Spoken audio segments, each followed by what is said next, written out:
माफ करना भाई, ये क्यों आई यहाँ का? Let's try that again. Kerala, God's own country, beautiful lagoon, beautiful people, beautiful culture, beautiful temple, and obviously literacy. मतलब गाय का जितना दूध नहीं निकाला जाता जितना इस लिटरेसी वाले स्टेट का दूध निकाला गया है लोगों के द्वारा. अब जैसे हर सुंदर चीज का अपना एक राज होता है, वैसे केरला का भी एक राज है. एक ऐसा खूनी राज जो कि मीडिया में और दुनिया के सामने नहीं आता, पर अंदर ही अंदर केरला के लोगों में दहशत फैलाए हुए है. एक ऐसा राज जिसने ना जाने अब तक कितने ही लोगों की जान ले ली और कितने ही लोगों की जान आगे चल के लेगा. वो राज है पॉलिटिकल वायलेंस का राज. वैसे कम्युनिस्ट जहाँ भी जाते हैं अपनी चाल आते हैं. तो पॉलिटिकल वायलेंस समझने से पहले तुम्हें थोड़ी सी हिस्ट्री जान लेनी चाहिए. सबसे पहले केरला में क्रिश्चियन मिशनरीज आए जिन्होंने इंग्लिश लैंग्वेज का प्रचार प्रसार चालू किया. इंग्लिश लैंग्वेज मिलने के साथ ही लोगों का वर्ल्ड व्यू और थोड़ा सा बड़ा हो गया और कम्युनिस्ट आइडियाज यहाँ पे आने लगे. और फिर आया साल 1934, फिर कांग्रेस सोशलिस्ट पार्टी की स्थापना हुई और कम्युनिस्ट आइडियाज आने लगे, जिसके साथ ही ऐसे लीडर्स भी खड़े हुए जो कि आगे आने वाले इस कम्युनिस्ट मूवमेंट को और ज्यादा धार देने वाले थे.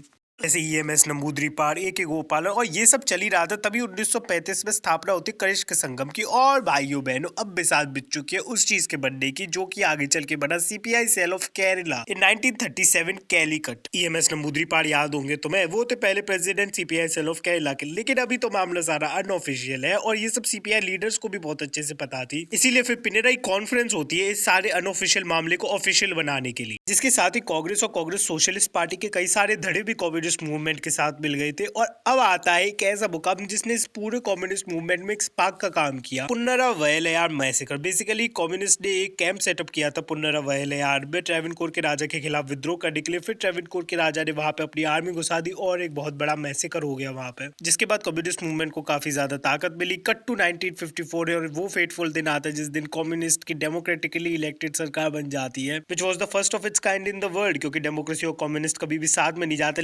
लेकिन अपने चाचा जी ने किया अपने ऑरा का इस्तेमाल और लंका लगा दी इस कौमी गवर्नमेंट की. 1975 में एलडीएफ बनता है. फिर यहाँ पे बीजेपी आ जाते हैं और बीजेपी को काउंटर करने के लिए कम्युनिस्ट गवर्नमेंट बादल रेखा रेजोल्यूशन लाती है, जिसमें बेसिकली मुस्लिम लीग जैसी संस्थाओं से हाथ में लाने की बात होती है ताकि बीजेपी को मारा जा सके. आई मीन लड़ा जा सके ताकि बीजेपी से.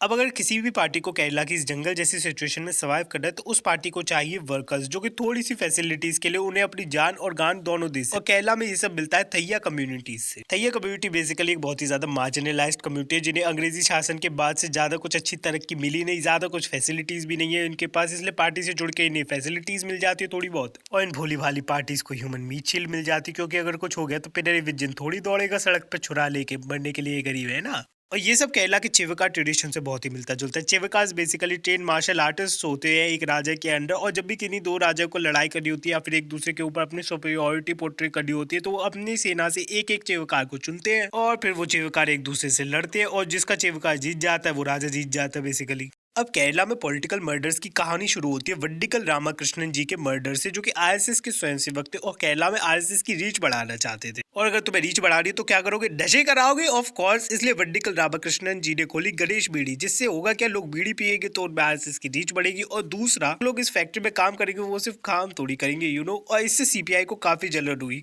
लेकिन अब तुम नशे से रीच बढ़ाने वाली टैक्टिक को कैसे काउंटर करोगे? तो तुम भी नशे कराना चालू कर दो, क्योंकि दुनिया में चूतियों की कमी तो है नहीं. और इसीलिए सीपीआई अपनी अलग दिनेश बीड़ी ले आती है. लेकिन इसी बीच रामकृष्ण जी का मर्डर हो जाता है और इसके रिवेंज में एलिजिडली मातापुरम में पहले तो एक राइट होता है और इसी राइट के बीच में सीपीआई के एक वर्कर जिसका नाम होता है यूके कुडी रामन, उनका मर्डर कर देती है जनसंघ. और यहाँ से शुरू होने वाला पॉलिटिकल मर्डर्स का खेल. एक ऐसा खेल जिसमें ना ही पॉलिटिशियन मरेगा ना ही कोई हायर ऑफिशियल मरेगा तो गरीब, क्योंकि ये गरीब इसकी माँ की.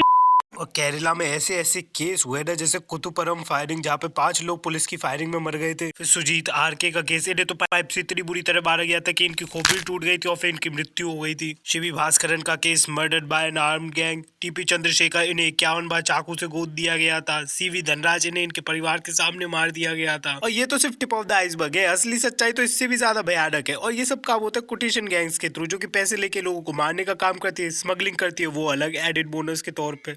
इस पॉलिटिकल वायलेंस का असर इतना बुरा है कि अभी केरला के कैंपसेस में भी पहुंच चुका है. क्योंकि बच्चे हैं भाई अपने बड़ों से सीखते हैं और केरला के बच्चे लिटरेट है तो वो बहुत जल्दी सीखते हैं. तो कहानी बेसिकली ये है कि KSU Kerala student union Congress से एफिलिएटेड और स्टूडेंट फेडरेशन ऑफ इंडिया जो कि सीपीआई से एफिलिएटेड है, इन दोनों के बीच में मेन मारकाट चलती रहती है केरला के कैंपसेस में। मामला तब शुरू हुआ जब स्टूडेंट फेडरेशन ऑफ इंडिया ने केरला स्टूडेंट यूनियन के डोमिनेटेड जो कैंपसेस है उसमें इनरोड्स बनाना चालू कर दिया। अब केएसयू को पसंद नहीं आया कि एसएफआई उनके आंगन में आके होली खेल रहा है, और कैंपस वायलेंस का सिलसिला शुरू हुआ अशरफ नाम के एक स्टूडेंट की मौत से, जो कि सीपीआई का वर्कर था। उसके बाद एक के बाद इस पॉलिटिकल वायलेंस का शिकार बनते गए केरला में, और इस सब चीजों का एपिसेंटर बनता है महाराजा कॉलेज, जहाँ पे एक जमाने में एके एंटनी जैसे लीडर्स निकलते थे। खैर लीडर्स तो अब भी निकलते, बस उनके हाथ में कट्टा है पेन की जगह। तुम क्या जानो भाई, क्रांतिकारी हैं तगड़े वाले, चोए गुब्बारा की झूला झूलते हैं ये लोग। अच्छा, एक नेक्सस अलग चलता है यहाँ पे टीचर स्टूडेंट्स और सीपीआई का, जहाँ पे बेसिकली स्टूडेंट्स जो भी इन सब चीजों में लगे रहते हैं, उन्हें ना एकेडमिक्स की चिंता है, ना अटेंडेंस की चिंता है, ना किसी और चीज की चिंता है। तो पढ़ाई का स्तर तो तुम समझ ही सकते होंगे क्या होगा यहाँ पे।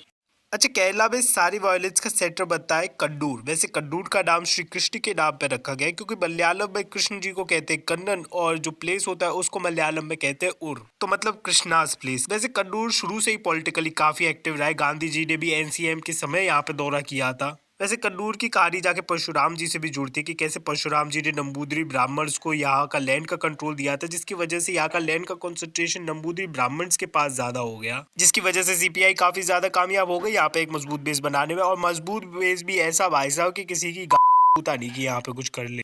लेकिन एक ऑर्गेनाइजेशन है जिसमें काफी बूत है। ये परेड में कोऑर्डिनेशन देख रहे हो भाई साहब, इतना कोऑर्डिनेशन तो मेरे दिल और दिमाग में नहीं होगा। खैर आरएसएस ने कन्नूर में एंट्री की और कन्नूर में बहुत सारी शाखाएं खोलना चालू कर दी, जो कि सीपीआई को ऑब्वियसली अच्छा नहीं लगा, क्योंकि उनके बहुत सारे कार्डर आरएसएस में जाके शामिल हो रहे थे। और फिर सीपीआई ने किया एडबैक, और यहाँ से चालू होते chain of political murder cases. और ऐसा ये केस हुआ था केसी नारायणी जी के साथ, जिनके बेटे को अलेजिडली सीपीआई के वर्कर्स ने मार दिया था। लेकिन तुम्हें पता है क्या, इस पॉलिटिकल वायलेंस के साइकिल को रोकना बहुत मुश्किल है, क्योंकि अगर तुम्हें लग रहा है कि पॉलिटिकल पार्टीज को अपने वर्कर्स की बहुत ज्यादा चिंता है उनकी मौत की, तो बिल्कुल ही गलत हो। क्योंकि जब ये वर्कर्स मर जाते हैं तो पॉलिटिकल पार्टीज इनके नाम को as a polarising agent use करती हैं। इनके नाम के पोस्टर्स लगाए जाते हैं, इनके नाम के चौराहे रखे जाते हैं, ताकि लोगों को बार बार उस घटना का याद दिला सके जो कि उस इंसान से जुड़ी हुई है जिसकी अभी मृत्यु हुई है, और लोगों को और ज्यादा पॉलिटिकली पोलराइज किया जा सके। और फिर ये साइकिल फिर से चालू हो जाती है। कोई लड़का आएगा, वो ये सब देख के इन्फ्लुएंस होगा, फिर हो सकता है पार्टी ज्वाइन करे, फिर हो सकता है उसकी मृत्यु हो जाए इसी चक्कर में, फिर उसके नाम को और ज्यादा पोलराइज करने के लिए यूज किया जाएगा। देख रहे हो कैसे साइकिल चलती है ये वाली। और ये काम हर पार्टी करती है, सीपीआई हो, बीजेपी हो, कांग्रेस हो, क्योंकि पावर हर किसी को चाहिए भाई। और ये पॉलिटिक्स है, इसके अंदर जितना आदमी जाता है उतना ज्यादा डार्क होता जाता है। और अब इसी पॉलिटिक्स की वजह से, इसी डोमिनेशन की लड़ाई की वजह से, इसी पोलराइजेशन की वजह से अब केरला में पार्टी विलेजेस भी आ गए। बिल्कुल सही सुना तुमने, पार्टी विलेजेस। ये ऐसे विलेजेस है केरला में जिसमें सिर्फ एक पार्टी का वर्चस्व रहता है। अगर बीजेपी का पार्टी विलेज है तो उसमें सिर्फ बीजेपी का वर्चस्व होगा। अगर सीपीआई का पार्टी विलेज है उसमें सिर्फ सीपीआई का होगा। अगर कांग्रेस का पार्टी विलेज है तो उसमें सिर्फ कांग्रेस का वर्चस्व होगा। और भाई साहब डोमिनेशन इस लेवल की होती है कि कोई दूसरी पार्टी का मेंबर उस पार्टी विलेज में एंटर भी नहीं कर सकता है। उस पार्टी मेंबर के लिए उस विलेज में रहना तो छोड़ो, सांस लेना तक दूभर हो जाता है। मतलब कैन यू इमेजिन पावर और पॉलिटिक्स का खेल कितना गंदा हो सकता है कि एक विलेज लाइफ जो कि इतनी बेसिक फाउंडेशन है इंडिया के कल्चर की, उसे तक डिस्टर्ब कर रखा है भाई साहब। But you know I really hope कि ये सिचुएशन सुधरे केरला में, because Kerala is a beautiful state और इसे ब्यूटीफुल ही रहना चाहिए। बट ये सब पता है कब होगा? ये सब होगा जब पॉलिटिकल पार्टीज खुद इनिशिएटिव ले, और पॉलिटिकल पावर का जो बेस है वो गवर्नेंस बने, मर्डर्स नहीं। वरना ऐसी पॉलिटिकल मर्डर्स की साइकिल चलती जाएगी, पता नहीं कितने लोग इसमें मर जाएंगे, कितने ही लोग इसमें पिसते रहेंगे, और Kerala as a whole state पीछे जाता रहेगा।